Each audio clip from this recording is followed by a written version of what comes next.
pastorate that I was blessed to be a part of was in Rock Hill, South Carolina. While I was there, our congregation grew and we needed a new fellowship hall. The one that we had just would not allow us to have a Sunday dinner.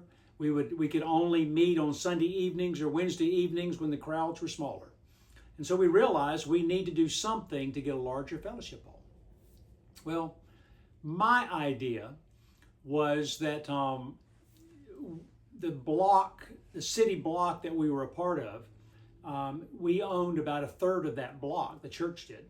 And there were some rental houses in another part of the block. And I thought, since they were older rental houses, that maybe we could buy those houses, tear them down, and then build a nice fellowship hall or a family life center where those were. That was in my mind. I'm thinking that is just the greatest idea.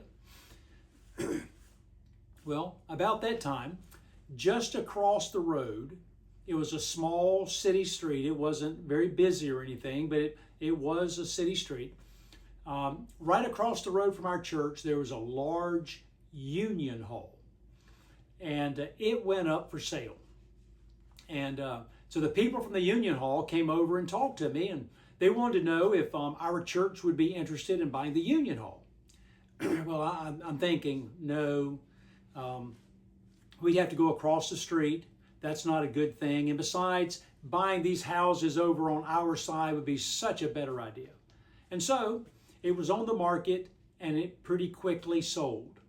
And I'm thinking, well, I'm glad it sold, and now I can kind of concentrate on what I think is a really good idea. Well, on the day of closing, the closing fell through. There was a financial problem, and the people were not able to purchase it.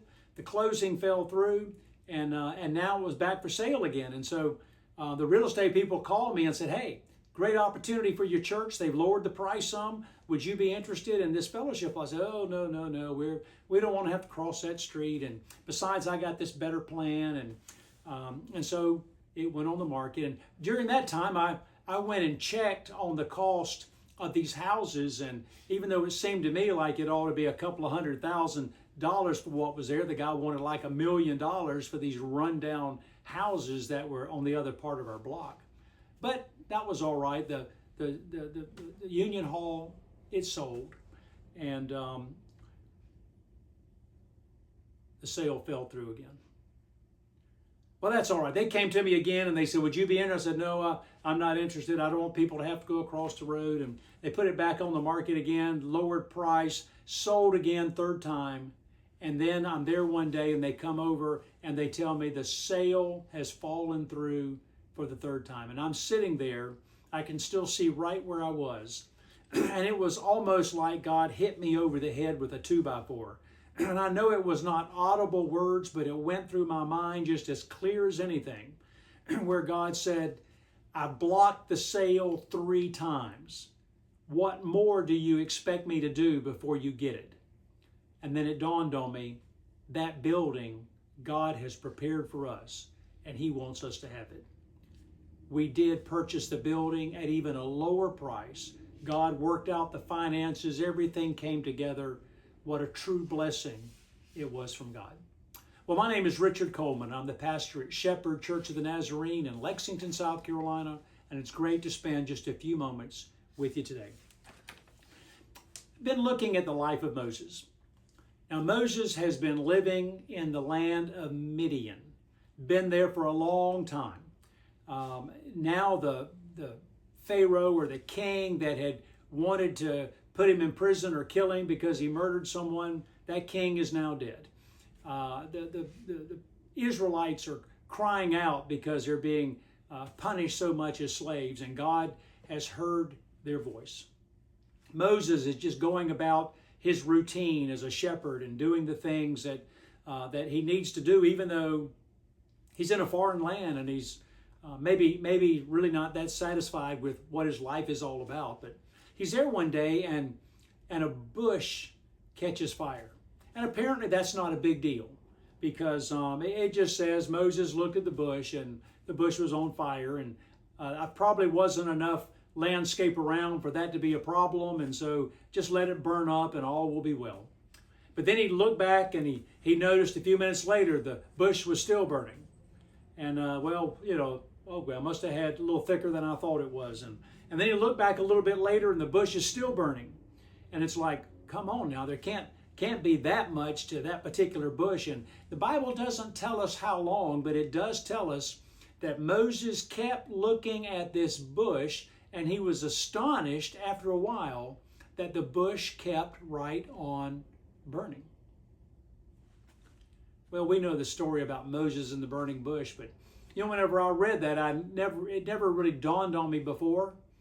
I wonder how long Moses pondered about that burning bush. Will it ever quit burning? I can't help but go back to my illustration. And I think about that union hall that the church in Rock Hill was able to purchase. And I just kept looking at that thing, and I just kept pondering over that thing. And I guess I should have acted a whole lot quicker than I did, but it just didn't seem like the right thing to me. But it was God's plan, and it was God's will. And God allowed that bush to burn until it got Moses' attention. So I wonder if God might be trying to get your attention or trying to get my attention, and we just keep looking and pondering, and we haven't asked the right questions yet. Moses finally walks up to the bush, pretty curious. And when he walks up to the bush, he hears these words: Moses, Moses. He heard his name. There's a song that I just love, and we sing it sometimes here at our church, and the title of the song is "He Knows My Name." God knows all about me. He knows my strengths. He knows my weaknesses. He knows your strengths. He knows your weaknesses. He knows the things you'd like to do, the plans that you have. He also knows the plans that He has for you. God called Moses' name out of that burning bush because he'd already gotten Moses' attention.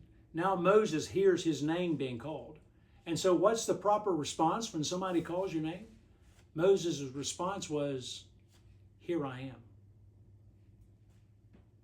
And then God said something which seems a little strange out in the middle of the desert. We're not in church. I mean, we're not in a temple someplace, just the middle of the desert. And God says, take your sandals off because you're standing on holy ground. I think it's important for us to realize that when God is working in our life, that He is the Lord God Almighty. He's the creator of the heavens and the earth. Jesus taught us taught His disciples how to pray a model prayer.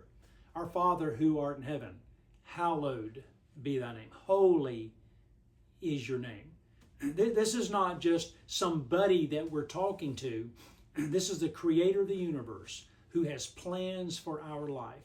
God wanted Moses to understand, we're not just having a chit chat here. I need for you to understand that I am the Lord God Almighty, and you need to take your shoes off. You need to be respectful of who I am. And Moses did that. Then God identified Himself. He said, I am the God of Abraham, Isaac, and Jacob. All the stories that you've heard about your whole life, about all the promises that I have made to your forefathers, that's me. And I want you to know that I'm a person who keeps my promises. As far as the story goes, we'll pause the story there, but as you know, Moses ended up leading the Israelites out of Egypt and on towards the promised land. And for 40 years, the Israelites griped and complained and blamed Moses. And I can't help but wonder how many times Moses would have said, oh, to be back in Midian again. Oh, to be back what I thought was a dark place in my life. Oh, to be back where I was just a shepherd. Oh, to be back where all I had to do was worry about sheep instead of all of these people. I wonder how many times Moses might have said that. But you know, God called Moses. Moses was able to respond to that call, and with God's help, he was able to do tremendous things. So where you are, where you're going, and where you need to be, if we put our faith and our trust in God, God's going to lead us every step of the way. Well, may the Lord bless you and keep you. May his face shine upon you. May you truly be open to God speaking to you throughout this week. Thanks for taking the time and viewing today.